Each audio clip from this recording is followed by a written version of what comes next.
ಯುವಕರು ಇತಿಹಾಸ ತಿಳಿದುಕೊಳ್ಳಬೇಕು. ಶಿವಲೀಲಾ ವಿನಯ್ ಕುಲಕರ್ಣಿ. ಇಂಡಿಪೆಂಡೆಂಟ್ ಸಂಗ್ರಾಮ್ ನ್ಯೂಸ್ಗೆ ಸ್ವಾಗತ.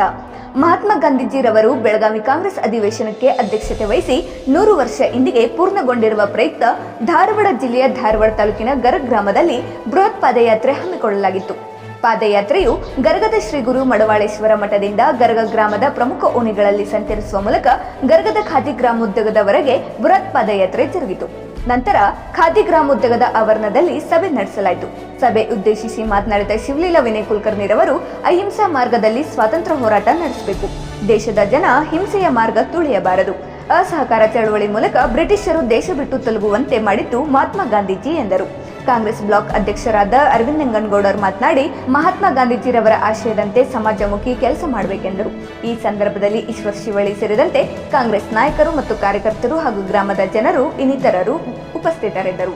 ನಮ್ಮ ಪಕ್ಷದ ರಾಜ್ಯಾಧ್ಯಕ್ಷರಾದಂಥ ಸನ್ಮಾನ್ಯ ಶ್ರೀ ಡಿ.ಕೆ. ಶಿವಕುಮಾರ್ ಸಾಹೇಬರು ಒಂದು ಆದೇಶನ ಹೊರಡಿಸಿದರು. ಇವತ್ತು ನಮ್ಮ ಕಾಂಗ್ರೆಸ್ ಪಕ್ಷ ಸ್ಥಾಪನೆಯಾಗಿ 100 ವರ್ಷ ಆಯ್ತು. ಅದಕ್ಕೆ ಪ್ರತಿ ಮಂಡಳದೊಳಗೂ ಒಂದು ಕಾರ್ಯಕ್ರಮ ಆಗಬೇಕು ಅಂತೇಳಿ ಇವತ್ತು ಮಾನ್ಯ ಡಿ.ಕೆ. ಶಿವಕುಮಾರ್ ಸಾಹೇಬರು ಅದನ್ನು ಎಲ್ಲ ಮಂಡಳದಾಗೆ ಮೊನ್ನೆ ಜೂಮ್ ಮೀಟಿಂಗ್ ತೊಗೊಂಡು, ಅಂದ್ರೆ ಆನ್ಲೈನ್ ಮೀಟಿಂಗ್ ತೊಗೊಂಡು ಏನೇನು ಕಾರ್ಯಕ್ರಮ ಮಾಡ್ಬೇಕಂತೇಳಿ ಹೇಳಿದರು. ಅದೇ ರೀತಿಯಾದಂಥ ಅಕ್ಕವರು ಕೂಡ ಹಿಂಗೆ ಮಾಡಿದ್ವಿ ವಿಚಾರ ಮಾಡಿಕೊಂಡು ಗರಗದಾಗ ಮಾಡೋದು ಅಂತೇಳಿ ಒಂದು ತೀರ್ಮಾನ ಆಯಿತು. ಅದಕ್ಕೆ ನಿನ್ನೆ ಮೊನ್ನೆ 2 ದಿನ ಪ್ರಿಪ್ರೇಷನ್ ಮಾಡಿಕೊಂಡು ಇವತ್ತು ಈ ಕಾರ್ಯಕ್ರಮ ಆಯಿತು. ಇವತ್ತು ನಾವು ನೀವೆಲ್ಲರೂ ಇವತ್ತು ಗಾಂಧೀಜಿಯವರ ತತ್ವ ಸಿದ್ಧಾಂತಗಳನ್ನು ಅಳವಡಿಸ್ಕೋಬೇಕು. ಯಾಕಂತಂದ್ರೆ ಇವತ್ತಿನ ನಮ್ಮ ಜಮಾನೆ ಏನಾಗ್ಬಿಟ್ಟಂತಂದ್ರೆ ಜೀನ್ಸ್ ಜಮಾನೆ ಆಗೈತೆ, ಜೀನ್ಸ್ ಪ್ಯಾಂಟ್ ಜಮಾನೆ ಆಗಿಬಿಟ್ಟು.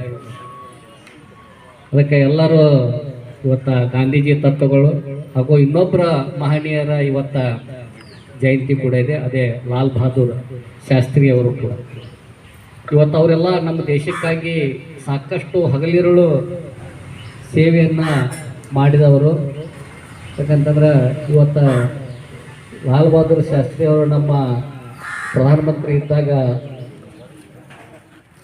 ಬೆಳಗಾವಿನಲ್ಲಿ ನಡೆದಂಥ 1924ರಲ್ಲಿ ನಡೆದಂಥ, ಅದು ಕೂಡ 39ನೇ ಅಧಿವೇಶನ, ಅದು ಡಿಸೆಂಬರ್ 1924 ಡಿಸೆಂಬರ್ 26, 27ರಂದು ಬೆಳಗಾವಿಯಲ್ಲಿ ಜರುಗಿತ್ತು.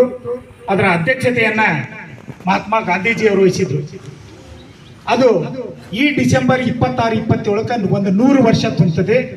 ಆ ಕಾರಣಕ್ಕಾಗಿ ರಾಜ್ಯ ಸರ್ಕಾರ, ಸಿದ್ದರಾಮಯ್ಯನವರು ಇರ್ಬೋದು, ಡಿ.ಕೆ. ಶಿವಕುಮಾರ್ ಅವರು ಇರ್ಬೋದು, ಎಲ್ಲರೂ ಸೇರಿ ಪಕ್ಷದ ಅಡಿಯಲ್ಲಿ ಏನು 100 ವರ್ಷ ಬೆಳಗಾವಿಯಲ್ಲಿ, ಅದು ನಮ್ಮ ಕರ್ನಾಟಕದಲ್ಲಿ ಬೆಳಗಾವಿ ಭಾಗದಲ್ಲಿ ನಡೆದಂಥ ಆ ಕಾರ್ಯಕ್ರಮವನ್ನು ವರ್ಷಾನುಗಟ್ಟಲೆ, ಅಂದ್ರೆ ಮುಂದಿನ ವರ್ಷ ಬರುವವರೆಗೆ ಕಾರ್ಯಕ್ರಮಗಳ ಹಲವು 10 ಕಾರ್ಯಕ್ರಮಗಳನ್ನು ಹಾಕೊಂಡು ನಾವು ಜಾಗೃತಿಯನ್ನು ಮೂಡಿಸಬೇಕನ್ನುವಂಥ ಕಾರಣಕ್ಕಾಗಿ ಇದನ್ನ ವಿಶೇಷವಾಗಿ ಆಚರಣೆ ಮಾಡಬೇಕಂತ ಆದೇಶದ ಮುಖಾಂತರ ಇವತ್ತು ನಾವು ಪಾದಯಾತ್ರೆಯನ್ನು ಮಾಡಿ ಬಂದಿದ್ದೇವೆ.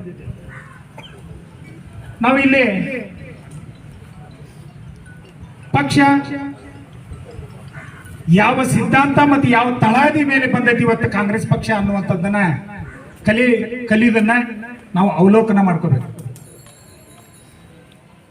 ಶಾಂತಿ, ಸಿದ್ಧಾಂತ, ತತ್ವ, ಆದರ್ಶಗಳ ಒಂದು ಗುರಿಯನ್ನು ಇಟ್ಕೊಂಡು ಇವತ್ತು ಕಾಂಗ್ರೆಸ್ ಪಕ್ಷ ಅವತ್ತಿನಿಂದ ಇವತ್ತಿನವರೆಗೆ ನಡ್ಕೊಂಡು ಬಂದಿದೆ. ಯಾಕಂದ್ರೆ ಕರ್ನಾಟಕ ರಾಜ್ಯದಲ್ಲಿ ಸರ್ಕಾರ ಬಂದಾಗ ಏನವರು ಹಿಂದೆ ರೋಟಿ ಕಪಡ ಮಕಾನ್ ಅನ್ನುವಂತ ಒಂದು ಘೋಷವಾಕ್ಯವನ್ನು ಮಾಡಿದ್ರು, ಅದರ ಪ್ರಕಾರ ಇವತ್ತು ನಡ್ಕೊಳ್ತಾ ಇದ್ದಾರೆ. 5 ಗ್ಯಾರಂಟಿಗಳನ್ನು ಕೊಟ್ಟು. ಆದ್ರೆ ಮಹಾತ್ಮ ಗಾಂಧೀಜಿಯವರ ಒಂದು ವ್ಯಕ್ತಿತ್ವ, ಅವರ ಶಕ್ತಿ ಏನಂತ ನಾವು ತಿಳ್ಕೊಳ್ಬೇಕಾಗತ್ತೆ.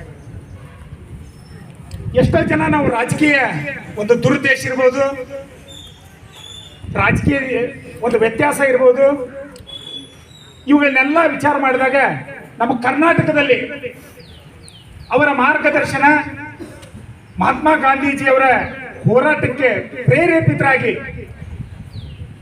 ಹೋರಾಟಗಳನ್ನ ಮಾಡಿದಂಥ ಮಹನೀಯರು, ಸ್ವತಂತ್ರ ಹೋರಾಟಕ್ಕೆ ತಮ್ಮ ಜೀವನ ತೆತ್ತಂತ ಸಾಕಷ್ಟು ಹೋರಾಟಗಾರರು ಇಲ್ಲಿದ್ದಾರೆ. ಆದ್ರೆ ನಮಗೆ ಯಾರಿಗೂ ಗೊತ್ತಿಲ್ಲ. ನನಗನ್ಸಿದ ಮಟ್ಟಿಗೆ ಬಿಜೆಪಿ ಅವರು ಒಬ್ಬರನ್ನ ಫೋಟೋ ತರ್ತಾರೆ, ವೀರ್ ಸಾವರ್ಕರ್ ಅಂತ ಅಂದ್ಕೊಳ್ಳಿ, ಎಲ್ಲರಿಗೂ ಗೊತ್ತೈತಿಲ್ಲ ವೀರ್ ಸಾವರ್ಕರ್. ಆದ್ರೆ ಮೈಲಾರ ಮಹದೇವಪ್ಪ ಅನ್ನೋರಿಗೆ ಎಷ್ಟು ಮಂದಿಗೆ ಗೊತ್ತೈತಿಲ್ಲ? ಮೈಲಾರ ಮಹದೇವಪ್ಪನವ್ರ ಬಗ್ಗೆ ಎಷ್ಟು ಜನಕ್ಕೆ ಗೊತ್ತೈತಿ? ನಾವು ಅದನ್ನ ಅವಲೋಕನ ಮಾಡ್ಕೋಬೇಕು. ಅವರು ಹೋರಾಟಗಾರ, ಅದರ ಬಗ್ಗೆ ಭೇದ ಭಾವಿಲ್ಲ. ಆದ್ರೆ ಕರ್ನಾಟಕದಲ್ಲಿ ತಮ್ಮ ಹೋರಾಟಕ್ಕೆ, ಗಾಂಧೀಜಿಯವರ ಮಾತಿಗೆ ಪ್ರೇರೇಪಿತರಾಗಿ ತಮ್ಮ ಜೀವನವನ್ನ ಮುಡಿಪಾಗಿಟ್ಟಂತವರು, ಜೀವವನ್ನ ತೆತ್ತಂತವರು, ಗುಂಡಿಗೆ ಬಲಿಯಾದಂತವರು ಮೈಲಾರ ಮಹದೇವಪ್ಪನವರು. ಯಾವಾಗ ಅಸಹಕಾರ ಚಳವಳಿಯನ್ನು ಮಾಡ್ತಾರ, ದಂಡಿ ಯಾತ್ರೆನ ಅಂದ್ರೆ ಉಪ್ಪಿನ ಸತ್ಯಾಗ್ರಹವನ್ನು ಮಾಡ್ತಾರ, ಉಪ್ಪಿನ ಸತ್ಯಾಗ್ರಹವನ್ನ ಅದರಲ್ಲಿ ಭಾಗವಹಿಸಿದ ಏಕೈಕ ಕರ್ನಾಟಕದಿಂದ ಏಕೈಕ ವ್ಯಕ್ತಿ ಮೈಲಾರ ಮಹದೇವಪ್ಪನವರು. ಅವ್ರಿಗೆ ಇಲ್ಲೇ ನಮ್ಮ ಬಾಜು ಹಾವೇರಿ ಜಿಲ್ಲೆಯ ಮೋಟೆಬಿನ್ನೂರು ಗ್ರಾಮದವರು. ಅವರ ಭಾಗವಹಿಸಿದಾಗ ಅವರ ವಯಸ್ಸು ಕೇವಲ 16 ವರ್ಷ. ಇಡೀ ಕರ್ನಾಟಕದಲ್ಲಿ ಒಬ್ಬ ಪ್ರತಿನಿಧಿ, ಅದು ಮೈಲಾರ ಮಹದೇವಪ್ಪನವರು ದಂಡಿ ಸತ್ಯಾಗ್ರಹದಲ್ಲಿ ಭಾಗವಹಿಸಿದ್ರು. ಅದರಿಂದ ಪ್ರೇರೇಪಿತರಾಗಿ ಬಂದು ಅಸಹಕಾರ ಚಳವಳಿಯನ್ನು ಮಾಡಬೇಕಂತ ಗಾಂಧೀಜಿಯವರು ಕರೆ ಕೊಟ್ಟಾಗ, ನಾವು ಯಾವುದೇ ಕರವನ್ನ ತುಂಬುವುದಿಲ್ಲ, ನಿಮ್ಮ ಮಾತು ಕೇಳಿದ್ರಂತ ಬ್ರಿಟಿಷರ ವಿರುದ್ಧ ಹೋರಾಟ ಮಾಡಿ, ಏನವಾಗ ಮಾಮಲೆದಾರ್ ಕಚೇರಿ ಅಂತಿದ್ರು, ಇವತ್ತಿನ ತಹಸೀಲ್ದಾರ್ ಕಚೇರಿಗಳು, ಅವನ್ನ ಸುಡ್ಲಿಕ್ಕೆ ಹೋದ್ರು. ಯಾಕೆ ಸುಡ್ಲಿಕ್ಕೆ ಹೋದ್ರು ಅಂದ್ರೆ ಮಹಾತ್ಮ ಗಾಂಧೀಜಿಯವ್ರನ್ನ ಅಷ್ಟರೊಳಗಾಗಿ ಅರೆಸ್ಟ್ ಮಾಡಿದ್ರು. ಅದಕ್ಕೆ ಕುಪಿತಗೊಂಡಂತ ಯುವ ಉತ್ಸಾಹಿ ಮೈಲಾರ ಮಹದೇವಪ್ಪನವರು ಯುವಕರ ಗುಂಪನ್ನು ಕಟ್ಟಿಕೊಂಡು ಮಾಮಲೆದಾರ್ ಕಚೇರಿಯನ್ನು ಸುಡಕ್ ಹೋದಾಗ ಅವ್ರಿಗೆ ಗುಂಡಿನ ದಾಳಿ ಮಾಡಿ ಗುಂಡು ಹಾಕಿಕೊಳ್ತಾರೆ. ಅಂತ ಮಾನೀಯರನ್ನ ನಾವು ನೆನೆಸ್ಕೋಬೇಕು. ಯಾಕಂದ್ರೆ ನಾವು ಯಾರು ಓದೋದಿಲ್ಲ, ವಿಷಯದ ಬಗ್ಗೆ ತಿಳ್ಕೊಳ್ಳೋದಿಲ್ಲ. ವಾಟ್ಸಪ್ದಾಗ ಏನು ಬರ್ತೈತಿ ಅದಕ್ಕರೆ, ಫೇಸ್ಬುಕ್ದಾಗ ಯಾರ ಬರ್ದಿದ್ರ ಅಂದ್ರೆ ಅದಕ್ಕರೆ ಅನ್ನುವಂಥ ಭಾವನೆಗೆ ನಾವು ಬಂದ್ಬಿಟ್ಟೇವೆ. ದಯವಿಟ್ಟು ವಿಶೇಷವಾಗಿ ಅದರಲ್ಲಿ ಕಾಂಗ್ರೆಸ್ ಕಾರ್ಯಕರ್ತರು ಓದುವುದನ್ನ ರೂಢಿ ಮಾಡ್ಕೋಬೇಕು. ರಾಜ್ಯ ಸರ್ಕಾರದ ನಾಯಕರು, ರಾಷ್ಟ್ರ ನಾಯಕರು, ಕಾಂಗ್ರೆಸ್ ನಾಯಕರು ಇವತ್ತು ಎಲ್ಲರಿಗೂ ಹೇಳ್ತಾ ಇರೋದು, ಈ ಯೋಜನೆಗಳನ್ನ 100 ವರ್ಷದ ಯೋಜನೆಯನ್ನ ನಿರಂತರವಾಗಿ ಒಯ್ಯಬೇಕನ್ನುವಂತ ಉದ್ದೇಶ ಇಟ್ಕೊಂಡಾರಂದ್ರೆ ನಾವೆಲ್ಲರೂ ಆ ವಿಷಯದ ಬಗ್ಗೆ ತಿಳ್ಕೊಳ್ಳುವಂತ ಪ್ರಯತ್ನವನ್ನ ಮಾಡ್ಬೇಕಂತ ನಾನು ಇಲ್ಲಿ ಹೇಳಲಿಕ್ಕೆ ಬಯಸ್ತೇನೆ. ತಮಗೆಲ್ಲ ಅನಿಸ್ಬೋದು, ಹೋಗ್ಬಿಡ್ರಿಪ್ಪ ಏನ್ ತಿಳ್ಕೊಂಡು ಏನಾಗೋದೈತೆ ಅಂತ ಹೇಳಿ. ಆದ್ರೆ ವಿರೋಧಿಗಳು, ನೀವು ನೋಡ್ರಿ ವಾಟ್ಸಪ್ ಫೇಸ್ಬುಕ್ ಯಾವುದೋ ಸೋಷಿಯಲ್ ಮೀಡಿಯಾ ತೆಗೆದು ನೋಡ್ರಿ, ಗಾಂಧೀಜಿಯವರ ಬಗ್ಗೆ ಕೆಟ್ಟದಾಗಿ ಮೆಸೇಜ್ ಹಾಕುವಂತ ಒಂದು ವ್ಯವಸ್ಥಿತವಾಗಿ ಸಂಚು ನಡೆದಿದೆ. ಬಿಜೆಪಿ ಅನುಯಾಯಿಗಳು ಅದನ್ನು ಮಾಡ್ತಾ ಬಂದಿದ್ದಾರೆ. ಅದಕ್ಕೆ ಉತ್ತರ ಕೊಡ್ಬೇಕಲ್ಲ. ಅದಕ್ಕೆ ಉತ್ತರ ಕೊಡ್ಬೇಕಂದ್ರೆ ಆ ವಿಷಯ ನಮಗೆ ಗೊತ್ತಿಲ್ಲ ಅಂದ್ರೆ ನಾವೇನು ಉತ್ತರ ಕೊಡ್ತೇವೆ? ಹೌದು ಬಿಡ, ಅವ್ರು ಅಂದದ್ದ ಕರೆ ಅನ್ನುವಂಥದ್ದು. ಇವತ್ತು ಮಹಾತ್ಮ ಗಾಂಧಿ ಅಂತ ಇಡೀ ಜಗತ್ತ ಒಪ್ಕೊಂಡಾಗ ಇವತ್ತವರು ಗೋಡ್ಸೆ ಅಂತವ್ರನ್ನ ಪೂಜೆ ಮಾಡ್ತಾರ, ಗೋಡ್ಸೆ ಅಂತವ್ರು ಗುಡಿ ಕಟ್ಟಾಗಿ ನಿಂತಿರ್ತಾರ ಅಂದ್ರೆ ನಾವು ಎಲ್ಲಿದ್ದೇವೆ ಅನ್ನೋದನ್ನ ವಿಚಾರ ಮಾಡ್ತೀವಿ. ಅವಾಗ ತಮ್ಮ ಕುಟುಂಬವನ್ನು ಬಿಟ್ಟ ಜನಸಾಮಾನ್ಯರಿಗಾಗಿ, ದೇಶದ ಜನತೆಗಾಗಿ ಸಾಕಷ್ಟು ಹೋರಾಟಗಳನ್ನ ಮಾಡಿದಂತ, ಉಪವಾಸ ಸತ್ಯಾಗ್ರಹನ ಮಾಡಿದಂಥವ್ರು, ಲಾಠಿ ಏಟು ತಿಂದಂಥವ್ರ ಬಗ್ಗೆ ಕೇವಲವಾಗಿ ಮಾತಾಡುವಾಗ ನಾವು ಉತ್ತರ ಕೊಡಕ್ಕೆ ನಮ್ಗೆ ಶಕ್ತಿ ಇಲ್ಲ. ಯಾಕಂದ್ರೆ ಅದ್ರ ಬಗ್ಗೆ ನಮಗೆ ವಿಷಯ ಗೊತ್ತಿಲ್ಲ. ಇನ್ನೊಂದು ಘಟನೆಯ ಬಗ್ಗೆ ನಾನು ಹೇಳಿ ನನ್ನ ಭಾಷಣವನ್ನು ಮುಗಿಸ್ತೇನೆ. ಶಿವಮೊಗ್ಗ ಜಿಲ್ಲೆಯ ಶಿಕಾರಿಪುರ ತಮ್ಗೆಲ್ಲರಿಗೂ ಗೊತ್ತೈತೆ. ಕುಮುದಿನಿ ನದಿ ದಂಡಿ ಮೇಲೆ ಒಂದು ಹಳ್ಳಿ ಈಸೂರು ಅಂತ ಹೇಳಿ, ಯಾರ ಕೇಳಿರಿ? ಈಸೂರು ಹೋರಾಟ ಎಂತ ಹೋರಾಟ ಅಂದ್ರೆ ಇಡೀ ದೇಶದಲ್ಲೇ ನಮಗೆಲ್ಲ 1947 ಸ್ವತಂತ್ರ ಸಿಕ್ತು. ಆದ್ರೆ ಅವರು ಅವತ್ತ ಘೋಷಣೆ ಮಾಡಿದ್ರು 1942ನೇ ಇಸ್ವಿಯಲ್ಲಿ ನಮ್ಮ ಊರು ಸ್ವತಂತ್ರ ಭಾರತದ ಊರು ಅಂತ ಹೇಳಿ ಘೋಷಣೆ ಮಾಡ್ಕೊಂಡವ್ರು ಯಾರಾದ್ರೂ ಇದ್ರೆ ಆ ಈಸೂರು ಜನತೆ.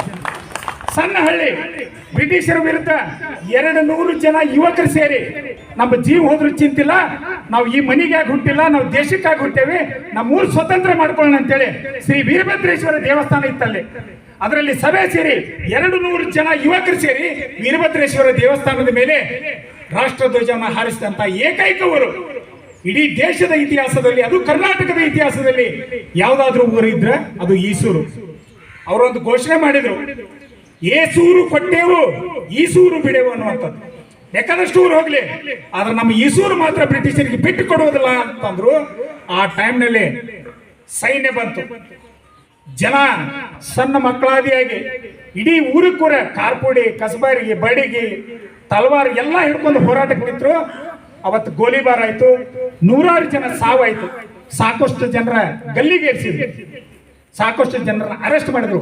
ಯಾವಾಗ ನಮಗೆ ಸ್ವತಂತ್ರ ಸಿಕ್ತು ಆಮೇಲೆ ಬಿಡುಗಡೆ ಬಂತು. ಯಾಕಂದ್ರೆ ಇಂಥ ವಿಷಯಗಳನ್ನ ನಾವು ಇಂಥ ಸಭೆಗಳಲ್ಲಿ ಹೇಳಬೇಕಾಗತ್ತೆ, ನಾವು ತಿಳ್ಕೊಬೇಕಾಗತ್ತೆ. ಅಟ್ಲೀಸ್ಟ್ ಅವನ ಮನಸ್ಸಿನಾಗ ಇಟ್ಕೊಂಡ್ರೆ ಯಾರೋ ಒಬ್ರು ವಿರೋಧಿಗಳು ಕೆಟ್ಟದಾಗಿ ಮಾತಾಡಿದ್ರೆ ಈಗೇನು ಮಾಡಕತ್ತಾರಪ್ಪ 100 ವರ್ಷ ಮಾಡ್ರಿ ಗಾಂಧೀಜಿ ಏನು ಮಾಡ್ಯಾರ ಅಂತ ಕೇಳ್ತಾರೆ. ನೀವು ಬಿಜೆಪಿ ಅವ್ರನ್ನ ಯಾರು ಹೋಗಿ ಕೇಳಿ ಗಾಂಧೀಜಿ ಏನು ಮಾಡ್ಯಾರ, ಪಾಕಿಸ್ತಾನ ಭಾಗ ಮಾಡಿಕೊಟ್ರ ಅಂತೇಳಿ. ಆಗಿನ ವ್ಯವಸ್ಥೆ, ಆಗಿನ ಪರಿಸ್ಥಿತಿ ಹಂಗಿರ್ತಿತ್ತು. ಇವತ್ತು ನಾವೆಲ್ಲ ಫಾರ್ವರ್ಡ್ ಆಗಿವೆ, ಆದ್ರೆ ಇವತ್ತು ಶರ್ಟು ಪ್ಯಾಂಟು ಹಾಕೊಳ್ಳತ್ತೇವೆ, ಅವಾಗ ಹಾಕೊಳ್ಳೋಕ್ಕೂ ಇದ್ರಿಕಿಲ್ಲ. ಮಹಾತ್ಮ ಗಾಂಧೀಜಿಯವರು ಯಾಕೆ ಖಾದಿ ಬಗ್ಗೆ, ಖಾದಿ ಗ್ರಾಮೋದ್ಯೋಗದ ಪ್ರಮುಖರು ಹೇಳಿದ್ರು, ಖಾದಿಯನ್ನ ಧರಿಸುವಂತ ವ್ಯವಸ್ಥೆ ಮಾಡ್ರಿ, ಇಲ್ಲಿ ದುಡಿಮೆನೂ ಆಗ್ತದೆ ಮತ್ತೆ ದೇಶೀಯ ವಸ್ತುಗಳನ್ನು ಉಳಿಸ್ದಂಗೆ ಆಕತ್ತೆ ಅನ್ನುವಂತ ಮಾತನ್ನ ಅವ್ರು ಹೇಳಿದ್ರು. ಮಹಾತ್ಮ ಗಾಂಧೀಜಿಯವರು ಚರಕವನ್ನು ಇಟ್ಟುಕೊಂಡು ಖಾದಿ, ಯಾಕಂದ್ರೆ ವಿದೇಶಿ ವಸ್ತುಗಳ ವಿರೋಧಿಸಿ ದೇಶೀಯ ವಸ್ತುಗಳನ್ನು ಉಪಯೋಗ ಮಾಡಬೇಕು, ದೇಶೀಯ ಅರಿವೆಗಳನ್ನೇ ಹಾಕಬೇಕನ್ನುವಂತ ಒಂದು ಭಾವನೆಯಿಂದ ಈ ರೀತಿಯನ್ನು ಮಾಡಿದ್ದಾರೆ. ನಾವೆಲ್ಲರೂ ಖಾದಿಯ ಒಂದು ಯಾವುದೋ ಒಂದು ನಮ್ದು ಹೇಳಿದ್ರು, ನಮ್ಗೇನು ಇಂಥದ ವಸ್ತು ಅಂತಿಲ್ಲ, ಒಂದು ಖರ್ಚಿಗೆ ತಗೊಂಡ್ರು ಅದೊಂದು ಗೌರವ ಸಲ್ಲಿಸ್ದಂಗಂತೆ. ಅದಕ್ಕೆ ಇನ್ನು ಮುಂದೆ ನಾವು ಖಾದಿಯ ವಸ್ತ್ರಗಳನ್ನ ಧರಿಸುವಂತ ಅಥವಾ ಖಾದಿಯ ವಸ್ತುಗಳನ್ನು ಖರೀದಿ ಮಾಡುವಂತ ಒಂದು ಯೋಚನೆಯನ್ನು ಇಟ್ಟುಕೊಂಡು ಮಹಾತ್ಮ ಗಾಂಧೀಜಿಯವರಿಗೆ ನಮ್ಮದೇ ಆದಂತ, ಯಾಕಂದ್ರೆ ಅವ್ರು ಸಾಕಷ್ಟು ಕೊಡುಗೆಯನ್ನು ಕೊಟ್ಟರು. ನಾವಿವತ್ತು ಅವ್ರಿಗೆ ಕೊಟ್ಟಂತ ದಾರಿಯನ್ನ ಉಳಿಸ್ಲಿಕ್ಕೆ ಒಂದು ಖರ್ಚು ಖರೀದಿ ಮಾಡಿದಾದ್ರು ಆ ಗಾಂಧೀಜಿಯವರ ಒಂದು ಆತ್ಮಕ್ಕೆ ಚಿರಶಾಂತಿ ಸಿಗ್ತದೆ ಅಂತ ಹೇಳಿ ಇಲ್ಲಿ ಮಾತಾಡ್ಲಿಕ್ಕೆ ನಾನು ಮಾರುತಿ ಆಗಿರ್ಬೋದು, ಈಶ್ವರ್ ಶಿವಳ್ಳಿ ಅವರಿಗಿರ್ಬೋದು, ಈಗಿನ ಗೌಡಣ್ಣರಾಗಿರ್ಬೋದು, ನಾವು ಬಹುತೇಕ ಒಂದು 300-400 ಕಾಲ್ ಮಾಡಿದಾಗ ನಾವು ಇಷ್ಟು ಜನನ್ನ ಕೂಡ್ಸಕ್ಕೆ ಸಾಧ್ಯ ಐತಿ. ಈ ಕಾರ್ಯಕ್ರಮವನ್ನ ಯಾಕೆ ಮಾಡಾಕತ್ತೀವಿ ಅಂತಂತ ಹೇಳಿ ಒಂದ್ ಸ್ವಲ್ಪ ನಾ ಮಾತಾಡ್ತೇನೆ. ನಾವು ಗಾಂಧಿ ಜಯಂತಿನ, ಲಾಲ್ ಬಹದ್ದೂರ್ ಶಾಸ್ತ್ರಿ ಅವ್ರ ಜಯಂತಿನ ನಾವು ದರ್ ವರ್ಷ ಮಾಡ್ತೀವಿ. ನಮ್ಮ ಪುಸ್ತಕಗಳಲ್ಲಿ, ಶಾಲೆಗಳಲ್ಲಿ, ಗೌರ್ಮೆಂಟ್ ಕಾರ್ಯಕ್ರಮಗಳಲ್ಲಿ, ಎಲ್ಲ ಗೌರ್ಮೆಂಟ್ ಇನ್ಸ್ಟಿಟ್ಯೂಷನ್ ಒಳಗ ಈ ಕಾರ್ಯಕ್ರಮವನ್ನು ನಾವು ಮಾಡೋದನ್ನ ನೋಡ್ತೀವಿ. ಆದ್ರೆ ಇದರ ಹಿನ್ನೆಲೆಯನ್ನ ನಾವು ತಿಳ್ಕೊಂಡಾಗ ಮಾತ್ರ ನಾವು ಕಾಂಗ್ರೆಸ್ಸಿಗಾಯ್ತು, ಮಹಾತ್ಮ ಗಾಂಧಿ ಅವ್ರಿಗಾಯ್ತು, ಲಾಲ್ ಬಹದ್ದೂರ್ ಶಾಸ್ತ್ರಿ ಅವ್ರಿಗಾಯ್ತು ಸಲ್ಲಿಸುವಂತ ಇವತ್ತಿನ ಜಯಂತಿ ಏನ್ ಆಚರಿಸ್ತೀವಿ ಅದಕ್ಕೊಂದು ಅರ್ಥ ಇರ್ತೈತಿ ಅಂತ ನಾನು ಅನ್ಕೊಂತೀನಿ. ಇವತ್ತು ಯಾಕೆ ಇದನ್ನ ಕಾರ್ಯಕ್ರಮ ಮಾಡೀವಿ ಅಂತ ಹೇಳಿ ಸಾಕಷ್ಟು ಇಲ್ಲಿ ಹಿರಿಯರು ಮಾತಾಡಿದ್ರು. ಗಾಂಧೀಜಿಯವ್ರ ಬಗ್ಗೆ, ಕಾಂಗ್ರೆಸ್ ಬಗ್ಗೆ ಬಹಳ ಕೀಳಾಗಿ ನಡ್ಕೊಳ್ಳೋದನ್ನ ನಾವು ನೋಡಿವಿ. ಈ ಕಾರ್ಯಕ್ರಮವನ್ನ ನಮ್ಮ ಸರ್ಕಾರ ಈ ಸತ ಮಾಡಿದ್ದು ಬಹಳ ಅರ್ಥಪೂರ್ಣ ಐತಿ. ಯಾಕಂದ್ರ ನಾವು ಫ್ರೀಡಮ್ ಫೈಟ್ ಅನ್ನ ನೋಡ್ತೀವಿ. ನಮಗೆ ಇವತ್ತು ಸ್ವಾತಂತ್ರ್ಯ ಸಿಕ್ಕೈತಿ, ಅದ್ರ ಹೋರಾಟದ ಬಗ್ಗೆ ಸಾಕಷ್ಟು ಕಥೆಗಳನ್ನ ಕೇಳ್ತೀವಿ. ಆದ್ರೆ ಮಹಾತ್ಮ ಅಂತ ಯಾಕೆ ಅನಿಸ್ಕೊಂಡ್ರು ಅಂತಂತ ಹೇಳಿ 1-2 ಮಾತನ್ನ ನಾನು ನಿಮ್ ಮುಂದೆ ಇಡ್ಬೇಕು ಅನ್ಕೊಂತೀನಿ. ಗಾಂಧಿ ಅವ್ರಿಗ ಸಾಕಷ್ಟು ಹೋರಾಟಗಳಲ್ಲಿ ಮುಂದಿದ್ರೂ ಅವ್ರಿಗ ಎಲ್ಲೂ ಅಧ್ಯಕ್ಷತೆ ಅವ್ರು ವಹಿಸ್ಲಿಲ್ಲ. ಆದ್ರೆ ಈ ಕಿತ್ತೂರು ಒಳಗ, ಬೆಳಗಾವದೊಳಗ ಏನಾಯ್ತು, ಅಲ್ಲಿ ಅವರು ಫಸ್ಟ್ ಮತ್ತು ಲಾಸ್ಟ್ ಅವರನ್ನ ಅಧ್ಯಕ್ಷತೆಯನ್ನು ವಹಿಸಿದ್ರು. ಅವತ್ತು ವಹಿಸಿದ ಒಂದು ಉದ್ದೇಶ ಏನಿತ್ತು ಅಂತಂದ್ರೆ, ನಮ್ಮ ದಕ್ಷಿಣ ಭಾರತ, ನಮ್ಮ ಉತ್ತರ ಕರ್ನಾಟಕದೊಳಗ ಸಂಘಟನೆ ಮಾಡಬೇಕು, ಇಲ್ಲಿ ಯುವಕರನ್ನ ಒಗ್ಗೂಡಿಸ್ಬೇಕು ಅಂತಂತ ಹೇಳಿ ಚಳುವಳಿ ನಡೀತು. ಅದ್ರೊಳಗ ಗಂಗಾಧರ ರಾವ್ ದೇಶಪಾಂಡೆ ಅವರು ಮುಂಚೂಣಿಯೊಳಗಿದ್ದು ಈ ಕಾರ್ಯಕ್ರಮವನ್ನ ಹಮ್ಮಿಕೊಂಡಾಗ ಗಾಂಧೀಜಿಯವರು ಇಲ್ಲಿ ಬೆಳಗಾವಿಗೆ ಬಂದ್ರು. ಅಲ್ಲಿ ಬೆಳಗಾವಿಗೆ ಬಂದಾಗ ಇಲ್ಲೇ ಬಹಳ ಕಡಿಮೆ ಜನಸಂಖ್ಯೆ ಇದ್ದಾಗನು 30,000 ಜನಸಂಖ್ಯೆಯಲ್ಲಿ ಕೂಡಿಸಿದ್ರು. ಅವರಿಗೆ ಊಟ ಉಪಚಾರ, ಅವ್ರಿಗೆ ಇರಕ ಎಲ್ಲವನ್ನೂ ಮಾಡಿದ್ರು. ಮಾಡಿ ಈ ಸಂಘಟನೆ ಮಾಡಿದಾಗ ಅವರು ಕರ್ನಾಟಕ ಮತ್ತು ಮಹಾರಾಷ್ಟ್ರ ಎರಡೂ ಯುವಕರನ್ನ ಕಂಡು ಅಲ್ಲಿ ಯೂನಿಟಿ ಬಗ್ಗೆ, ಸ್ವರಾಜ್ಯದ ಬಗ್ಗೆ, ಆಮೇಲೆ ಸ್ವದೇಶದ ಬಗ್ಗೆ, ಎಲ್ಲ ಯುವಕರ ಬಗ್ಗೆ ಸಾಕಷ್ಟು ಚರ್ಚೆಗಳನ್ನ ಮಾಡಿ ಇಲ್ಲಿ ಉತ್ತರ ಕರ್ನಾಟಕ ಆಗಿರ್ಬೋದು, ದಕ್ಷಿಣ ಭಾರತವಾಗಿರ್ಬೋದು ಇಲ್ಲೇ ಚಾಲನೆ ಕೊಟ್ಟರು. ಅಲ್ಲಿ ಮಾಡಿದಾಗ ಅವರಿಗೆ ಬರಕ ಒಂದು ಟ್ರೈನ್ ವ್ಯವಸ್ಥೆ ಅಲ್ಲಿ ಬರುವಂತದನ್ನು ಮಾಡಿದ್ರು. ಅವ್ರಿಗಂತ ಹೇಳಿ ಮನಿ ಕಟ್ಟಿದ್ರು. ಅಲ್ಲಿ ಬಂದಂತ ಜನರಿಗೆ ಕುಡಿಯಕ್ಕೆ ನೀರಿನ ಬಾವಿನೂ ಮಾಡಿದ್ರು. ಎಲ್ಲಾ ಕಡೆಯಿಂದನೂ ವಿರೋಧ ಇದ್ದಾಗ ಆದ್ರೂ ಆಗಿರ್ಬೋದು, ಮನ ಇರ್ಬೋದು, ಅವ್ರು ನಿಂತ ಕಾರ್ಯಕ್ರಮ ಮಾಡಿದ್ದ ಬಹಳ ಯಶಸ್ವಿಯಾಗಿತ್ತು. ಇವತ್ತಿಗೆ ಅದು 100 ವರ್ಷ ಆಯ್ತು.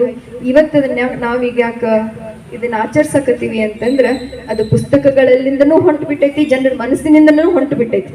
ಅದನ್ನ ನಾವು ಇಲ್ಲಿ ಉಳಿಸ್ಬೇಕು ಅಂತಂದ್ರ ಅವರು ಮಾಡಿದ ಬಲಿದಾನ, ಅದನ್ನ ಮಾಡಿದ್ದು ನಮ್ಮ ಸಂಬಂಧ ಅಂತ ನಾವು ತಿಳ್ಕೊಳ್ಬೇಕು ಅದನ್ನ.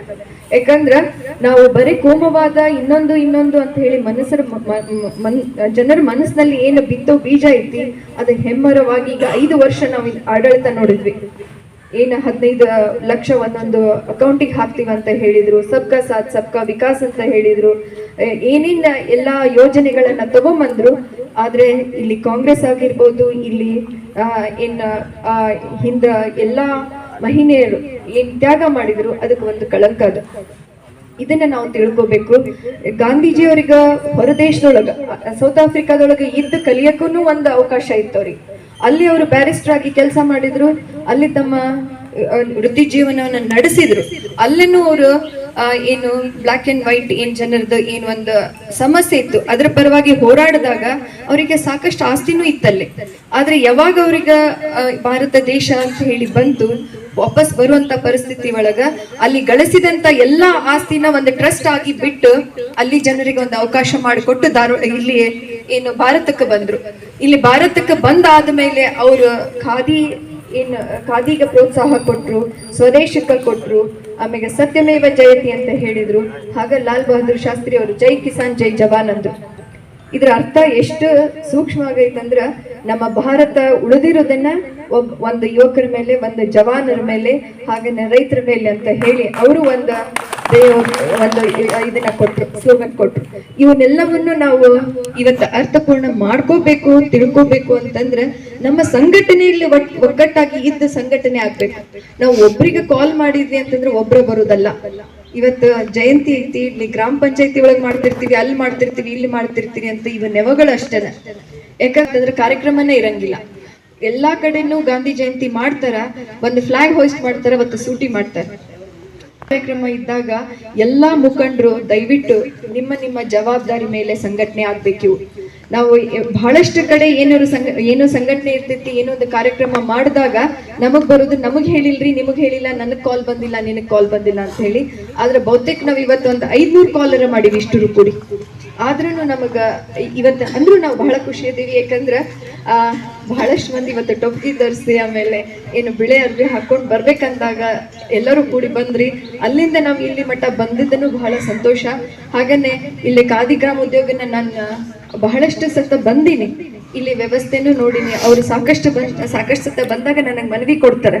ಆದ್ರೆ ಅದು ಇಲೆಕ್ಷನ್ಗೆ ಬಂದಾಗ ಅಥವಾ ನಾನಾಗಿ ಇಲ್ಲಿ ಬಂದಾಗ ನಮಗ್ ಮನವಿ ಸಿಗ್ತೈತಿ. ಆದ್ರೆ ನಮ್ಗ ಅದನ್ನ ನಾವು ಹೆಂಗ್ ಮಾಡ್ಬೇಕು, ಏನ್ ಮಾಡ್ಬೇಕು ಅನ್ನೋ ಮಾರ್ಗದರ್ಶನನು ನಿಮ್ ಕಡೆಯಿಂದನೇ ಬೇಕು. ಇಲ್ಲಿ ಗರಗದಿಂದ ನಾವು ಸಾಕಷ್ಟು ಜನಕ್ಕೆ ಈ ಸತ ನನ್ನ ಬೇಕಂತ ನಾವು ಗರಗ್ನ ಯಾಕೆ ಇಟ್ಕೊಂಡ್ವಿ ಅಂತಂದ್ರ ನಾವು ಎಲ್ಲಾ ಕಡೆ ಕಾರ್ಯಕ್ರಮ ಮಾಡ್ತೀವಿ. ಆದ್ರೆ ಗರಗದಿಂದ ನಮಗ್ ಬೆರಳೆಣಿಕೆ ಮ್ಯಾಗ 5-6 ಮಂದಿ ಅವ್ರು ಬರ್ತಾರ. ಹಾಗೇನೆ ಅಲ್ಲಿ ಗುಡಿ ಮುಂದಿದ್ದಾಗ ನಮ್ಮ ಏನ್ ಸ್ವಚ್ಛ ಭಾರತ ಹೋಗಿ ಕೊಳಚ ಭಾರತ ಆಗೈತ್ರಿ ನಮ್ಮ ಊರಾಗ ಅಂತ ಹೇಳಿದ್ರು. ಇವಕ್ಕೆಲ್ಲವಕ್ಕೂ ನೀವು ಕೂಡಿನ ಕೆಲಸ ಮಾಡಿದಾಗ ಅದು ಸಾಧ್ಯ ಐತಿ. ಹಾಗೇನೆ ಹೊಲ ಹೇಳಿ ಅಣ್ಣರು ಹೇಳಿದ್ರು, ನಾವು ಸತ್ಯದ ದಾರಿ ಹಿಡಿಬೇಕು, ನಮ್ಮ ಮಕ್ಕಳನ್ನ ನಾವು ಸುಧಾರಿಸ್ಕೋಬೇಕು ಅಂದ್ರೆ ನಾವು ಹಡ್ದಿದ್ ಮಕ್ಕಳನ್ನ ಅಷ್ಟೇ ಸುಧಾರಿಸೋದಲ್ಲ, ನಾವಿರೋ ಗ್ರಾಮ ಆಗಿರ್ಬೋದು, ನಮ್ಮ ಸುತ್ತಮುತ್ತಲು ಆಗಿರ್ಬೇಕು, ನಮ್ಮ ಕೈಯಲ್ಲಿರೋ ಹುಡುಗರಿಗಾರು ನಾವು ಸತ್ಯವನ್ನ ಕಲಿಸ್ಕೊಡ್ಬೇಕು. ಇದು ಸತ್ಯವಾದ ಮಾತನ್ನ. ನಾವು ಏನೋ ಒಂದು ಕಾರ್ಯಕ್ರಮ ಮಾಡಿದ್ವಿ ಅಂತಂದ್ರೆ, ಏನೋ ಒಂದು ಗೆದ್ವಿ, ಏನೋ ಒಂದು ಆಯ್ತು ಅಂದ್ರೆ ಪಾರ್ಟಿ ಯಾವಾಗ್ರಿ ಅಂತ ಕೇಳ್ತಾರೆ. ಅದು ಆಗ್ಬಾರ್ದು. ಈಗ ನಾವು ಎಲೆಕ್ಷನ್ ಮಾಡೋದನ್ನು ಪಾರ್ಟಿ ಮೂಲಕನ ಪಾರ್ಟಿ ಆಗುವಂಥದ್ದನ್ನ ವ್ಯವಸ್ಥೆ ಅದ. ಇಂಥವನ್ನೆಲ್ಲವನ್ನು ನಾವು ಸ್ವಲ್ಪ ಮನಗಣ್ಬೇಕು. ಯಾಕಂದ್ರ ನಮ್ಮನ್ನ ಯುವಕರು ನಿಂತು ನೋಡಕತ್ತಾರ. ಸಾಹೇಬ್ರು ಇವಾಗ ಹೊರಗಿರ್ಬೋದು, ನಿಮ್ಮ ಜೊತೆಗದಾರ, ತಾವ್ ಎಲ್ಲರೂ ಏನು ಅವ್ರು ಇಲ್ಲದಾಗ ನಿಂತ ನೀವೇನು ಕಾರ್ಯಕ್ರಮಗಳನ್ನ ಮಾಡ್ತೀರಿ ಅದು ಬಹಳ ಶ್ರೇಯಸ್. ಯಾಕಂದ್ರ ಅವ್ರಿಗಾಗಿದ್ದ ಅನ್ಯಾಯನೂ ತಮಗ್ ಗೊತ್ತೈತಿ, ಅವ್ರು ಇರೋದನ್ನು ಪರಿಸ್ಥಿತಿ ಗೊತ್ತೈತಿ. ತಮ್ಮೆಲ್ಲರದು ಸಹಾಯ ನನ್ ಜೊತೆಗಿತ್ತು ಅಂದ್ರೆ ಮಾತ್ರ ನಾನ್ ನಿಮ್ ಜೊತೆ ನಿಂದ್ರಕ್ ಸಾಧ್ಯ ಐತಿ. ಅಕ್ಕರ್ ಅಲ್ಲಿ ಬಂದಿಲ್ಲ, ಇದು ಕೆಲ್ಸ ಆಗಿಲ್ಲ ಅನ್ನೋದಕ್ಕಿಂತ ಹೆಚ್ಚು ಇದು ಆಗ್ಬೇಕಂತ ನೀವು ನನ್ ಕಡೆ ಬರ್ರಿ, ನಾನು ನೀವು ಕೂಡಿನ ಕೆಲಸ ಮಾಡೋಣ. ಈ ಕಾರ್ಯಕ್ರಮ ನಾವು ದರ್ ವರ್ಷ ಇದೇ ರೀತಿಯಾಗಿ ಮಾಡೋಣ. ಈ ಸತ ನಮಗೆ ಸರ್ಕಾರ ಒಂದು ದಾರಿಯನ್ನ ಹಾಕೊಟ್ಟೈತಿ. ಹಾಗನ್ನ ಅಣ್ಣರಂದ್ರು, ಹಿಂಗ ನೀವೇನಾದ್ರು ಕಾರ್ಯಕ್ರಮ ಮಾಡ್ತೀನಿ ಅಂತಂದಿದ್ರ ನಾವು ಇನ್ನೂ ಬಹಳ ಅರ್ಥಪೂರ್ಣವಾಗಿ ಗಾಂಧಿ ತತ್ವದಲ್ಲೇನ ಮಾಡ್ತೀವಿ ಅಂತಂದ್ರು. ನಮಗ್ ಕಡಿಮೆ ಟೈಮ್ ಇದ್ದಿದ್ರಿಂದ ನಾವ್ ಏನ್ ಮಾಡ್ಬೇಕಂತ ಗೊತ್ತಾಗ್ಲಿಲ್ಲ. ತರಾತುರಿ ಒಳಗೆ ಯಾರ್ಯಾರು ಏನೇನ್ ಹೇಳ್ತಾರೆ.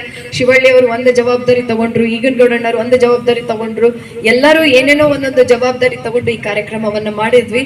ಇಲ್ಲಿ ವೀರೇಶ್ ಸೌದತ್ತಿ ಅವನು ನನಗ ಬಹಳಷ್ಟು ವಿಷಯಗಳ ಬಗ್ಗೆ ಗೊತ್ತಿಲ್ಲ ಅಂದ್ರೂ ಯಾರಿಗೂ ನಾವು ಒಬ್ಬರಿಗ ಹಂಗ ಕೇಳಿದೆ ಅಂತಂದ್ರ ಚಾಚು ತಪ್ಪದೆ ಅಚ್ಚುಕಟ್ಟಾಗಿ ಕೆಲಸವನ್ನ ಮಾಡಿದ.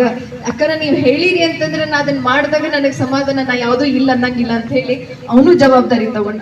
ನಾ ಇಲ್ಲಿ ಎಲ್ಲಾರ್ದು ಹೆಸರು ತಗೊಳಕ್ ಆಗಂಗಿಲ್ಲ. ನೀವು ಇಲ್ಲಿ ಬಂದು ನೀವೇನು ಇದನ್ನ ಯಶಸ್ಸು ಮಾಡಿರಿ, ತಮ್ಮೆಲ್ಲರಿಗೂ ಧನ್ಯವಾದಗಳನ್ನ ಹೇಳ್ತೀನಿ.